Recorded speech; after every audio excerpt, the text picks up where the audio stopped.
Morning students, आज हम computer पढ़ेंगे। कंप्यूटर में हम लास्ट पीरियड में chapter 6 basics of DBMS and RDBMS पढ़ रहे थे। ठीक है, इस चैप्टर का आधा पार्ट हम पढ़ चुके थे, है ना, जिसमें हमने डेटाबेस, ठीक है, डीबीएमएस के जो टाइप्स होते हैं, है ना, इनके बारे में हम पढ़ चुके थे। ठीक है, आज हम उसके आगे कंटिन्यू करेंगे। डीबीएमएस एंड आरडीबीएमएस, ठीक है, हमको ये पढ़ना था। DBMS मीन्स मैंने बताया था database management system and RDBMS means relational database management system, है ना। The software application that enables the users to store the data is known as database. In database architecture there are different implementations and theories in order to store physical data. Software application, है ना, या ऐसे software application जो user को मतलब कि data को store करने में के लिए इनेबल बनाता है या इनेबल करता है, उसको क्या बोलते हैं? डेटाबेस कहते हैं। ठीक है, डेटाबेस आर्किटेक्चर जो होता है उसमें मतलब कि अलग प्रकार के विभिन्न प्रकार की इम्प्लीमेंटेशंस एंड थ्योरीज होती है। किस चीज़ के लिए होती है? ताकि मतलब ये क्यों होती है? ताकि जो फिज़िकल डेटा जो है उसको स्टोर किया जा सके या उसको स्टोर करने के लिए होती है। ठीक है, जो डेटाबेस होता है जो क्या करता है? डेटा को, मतलब डेटाबेस जो होता है वो डेटा को टेबल्स में मतलब कि स्टोर करता है। ठीक है, और उनके बीच में हम लोग देखें तो रिलेशंस वगैरह भी होता है ना।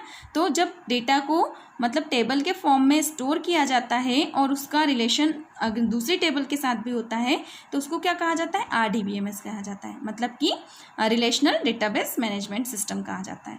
ठीक है, हम देखेंगे DBMS. DBMS is defined as the software program that is used to manage all the databases that are stored on the network or system hard disk. DBMS जो होता है ना, इसको एक सॉफ्टवेयर प्रोग्राम के रूप में परिभाषित किया जा सकता है। ठीक है, जिसका यूज़ किस लिए किया जाता है? सारे जो डेटाबेस होते हैं, है ना, डेटाबेस को स्टोर करने के लिए यूज़ किया जाता है। और इनको कहाँ पर स्टोर किया जाता है? नेटवर्क में या सिस्टम हार्ड डिस्क में।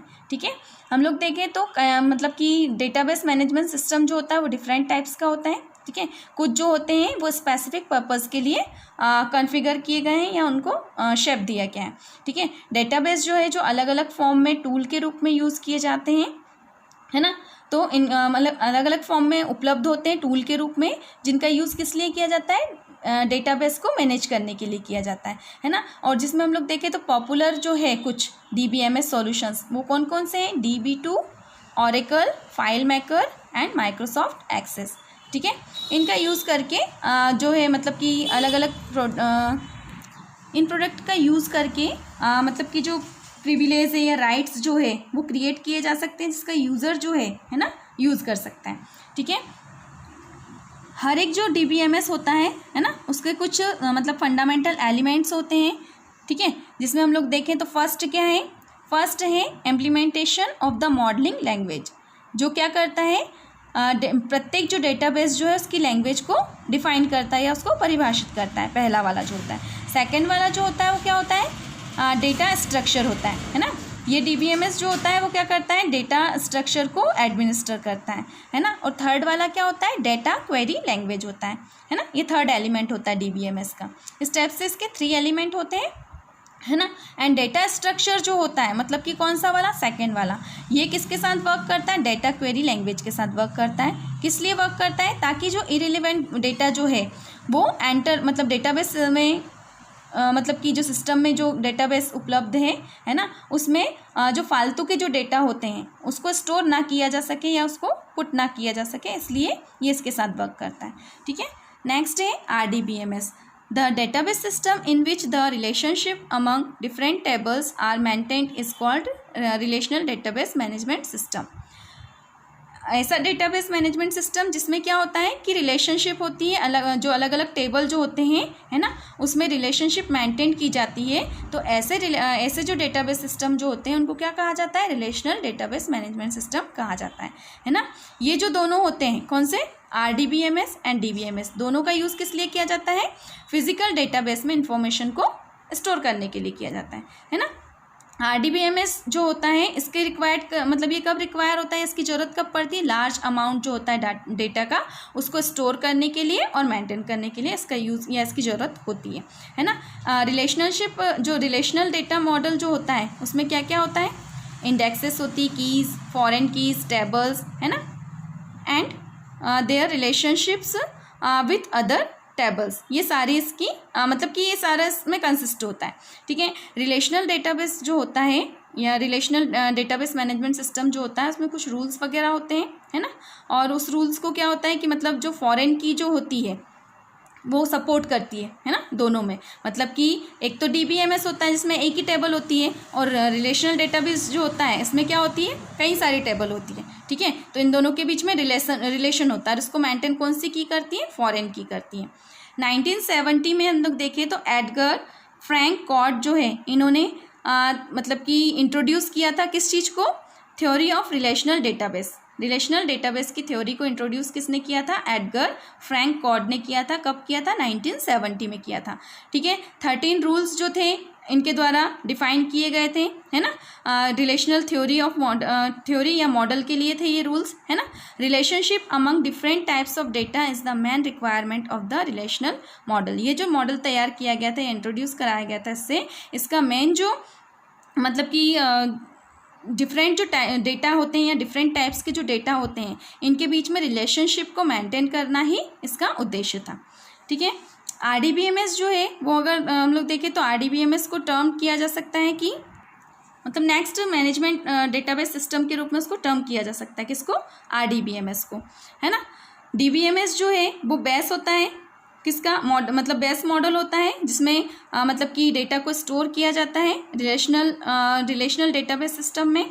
मतलब कि अगर रिलेशनल डेटाबेस सिस्टम है ना, और तो उसमें जो DBMS होता है वो क्या है, वो किस लिए यूज़ किया जाता है, वो किस रूप में यूज़ किया जाता है, बेस मॉडल के रूप में यूज़ किया जाता है। मतलब जो मेन इन्फॉर्मेशन जो है वो DBMS में है ना, और उसके आगे की जो इन्फॉर्मेशन अगले टेबल में दी हुई है वो पूरा का पूरा फिर क्या हो जाएगा, RDBMS हो जाएगा।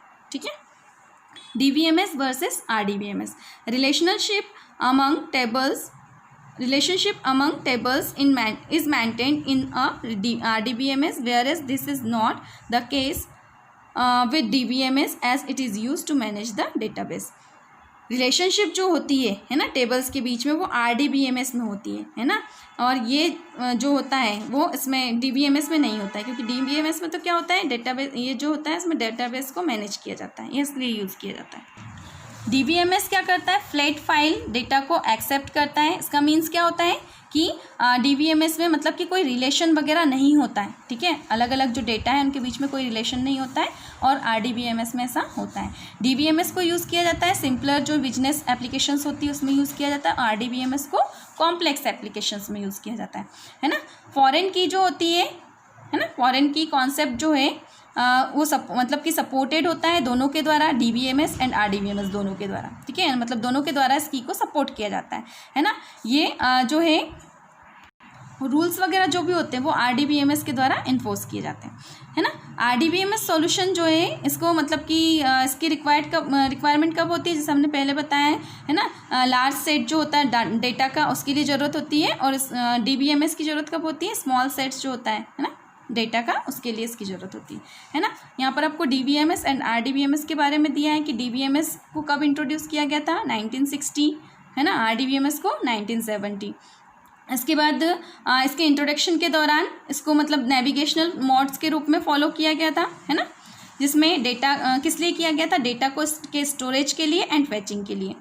और इसका किस लिए किया गया था, this model uses relationship between, है ना, मतलब रिलेशनशिप के लिए यूज़ किया गया था, अलग अलग जो टेबल में होता है ना उसके रिलेशनशिप के लिए यूज़ किया गया था। और कौन कौन सी की का यूज़ किया गया था, foreign keys, primary keys, foreign keys and indexes, इनका यूज़ किया गया था इसमें।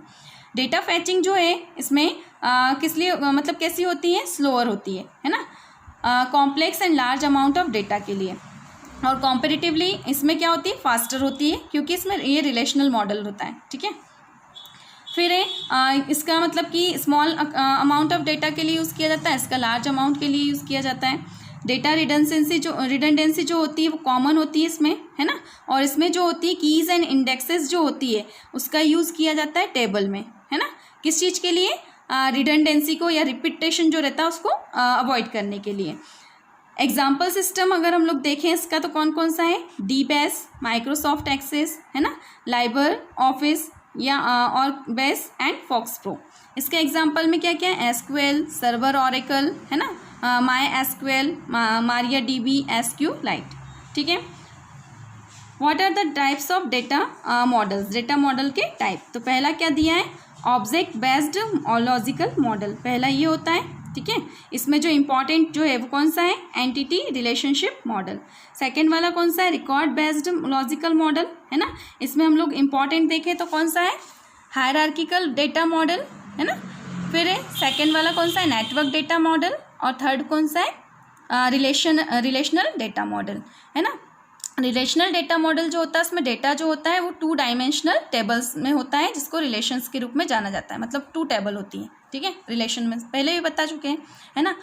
रिलेशन जो होता है, मतलब रिलेशन किसको बोलेंगे हम, टेबल को बोलेंगे। ये टेबल किससे बनी होती है, इसमें कॉलम होते हैं, रो होते हैं। कॉलम को इसमें क्या कहा जाता है, एट्रीब्यूट, एंड रो को क्या कहा जाता है, टपल्स। ये पहले पढ़ चुके हैं, है ना। कभी कभी क्या होता है कि मतलब कि सेल में जो वैल्यू होती है वो इंसर्टेड की जाती है जो अननोन होती है या नहीं भी होती है, तो उसको क्या बोलते हैं हम लोग, नल, है ना, जो हमने पहले मतलब पहले पीरियड में पढ़ चुके हैं उसको। ठीक है। डेटाबेस जिसके लॉजिकल ऑर्गेनाइजेशन जो है रिलेशनल डेटा मॉडल पर बेस्ड जो होता है उसको क्या कहा जाता है, रिलेशनल डेटाबेस कहा जाता है ना। और एक ऐसा डेटाबेस जो क्या करता है, रिलेशनल डेटाबेस को मैनेज करता है ना, उसको क्या कहा जाता है, RDBMS कहा जाता है ना। और इसका जो ये चैप्टर हमारा ख़त्म हुआ, और इसके आगे के जो भी एक्सरसाइज है ना, आपको एक्सरसाइज चैप्टर को रीड करके फाइंड आउट करना है, एंड क्वेश्चन आंसर्स जो है हम नेक्स्ट पीरियड में करेंगे। Thank you.